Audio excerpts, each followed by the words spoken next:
મોટાભાગના ગુજરાતી પરિવારો પોતાની હેલ્થ માટે સરળતાથી પૈસા ખર્ચી જ નથી શકતા.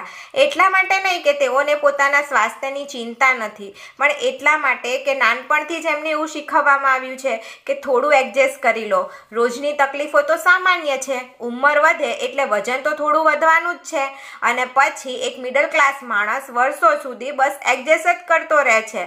બોડી પેઇન, સતત લાગતો થાક, ઓછી એનર્જી, ઓછો કોન્ફિડન્સ અને વારંવાર પેટ ભરેલું કે ભારે લાગવું. જ્યાં સુધી શરીર કોઈ મોટો સિગ્નલ આપવાનું શરૂ ના કરે, કારણ કે હેલ્થ ડાઉન જાય છે ત્યારે માત્ર શરીર જ નહીં, તમારો કોન્ફિડન્સ, તમારો મૂડ, તમારી એનર્જી અને તમારી કામ કરવાની ક્ષમતા ઉપર પણ અસર થાય છે. અને પછી શરૂ થાય છે ખર્ચ. દવાઓમાં, હોસ્પિટલના બિલ્સમાં, રિપોર્ટ્સમાં, ડૉક્ટરની વારંવારની મુલાકાતોમાં. ઘણી વખત આ ખર્ચનો હિસાબ લગાવવો બહુ મુશ્કેલ બની જાય છે. એટલા માટે પોતાની હેલ્થ ઉપર કરેલો ખર્ચ એ કોઈ ફાલતુ ખર્ચો નથી. એ ભવિષ્યમાં આવનારા મોટા ખર્ચા અને મોટી તકલીફોથી બચવા માટેનું સૌથી સારું ઇન્વેસ્ટમેન્ટ છે. તમારી હેલ્થ ઉપર ખર્ચ કરવો એટલે તમારા ભવિષ્યમાં રોકાણ કરવું.